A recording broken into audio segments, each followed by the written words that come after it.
AP assembly సమావేశాల్లో CM హోదాలో చంద్రబాబు తొలిసారి ప్రసంగించారు.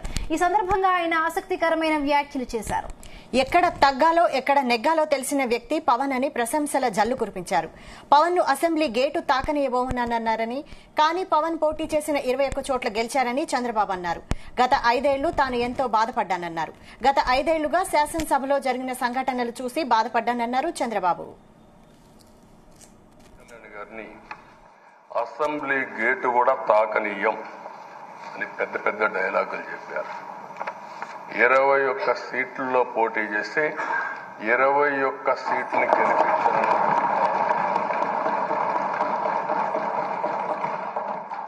వైనాట్ 175 అని చెప్పి 11 కూడా తెచ్చుకోలేని నాయకత్వం. అంటే ఏ విధంగా మాట్లాడారు అనేదానికి ఇది ఒక ఉదాహరణ.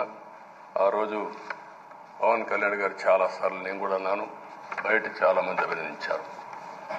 ఎక్కడ తగ్గాలో తగ్గడం, ఎక్కడ గెలవాలనో గెలవడం నేర్చిన వ్యక్తి పవన్ కళ్యాణ్ గారు.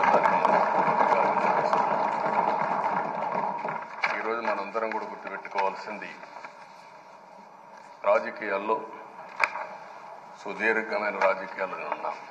పవన్ కళ్యాణ్ గారిని అసెంబ్లీ గేటు కూడా తాకనీయం అని పెద్ద పెద్ద డైలాగులు చెప్పారు. 21 సీట్లలో పోటీ చేసి 21 సీట్ని గెలిపించడం,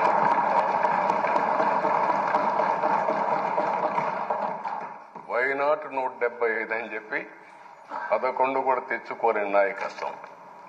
అంటే ఏ విధంగా మాట్లాడారు అనేదానికి ఇది ఒక ఉదాహరణ. ఆ రోజు పవన్ కళ్యాణ్ గారు చాలా సార్లు, నేను కూడా అన్నాను, బయట చాలా మంది అభినందించారు. ఎక్కడ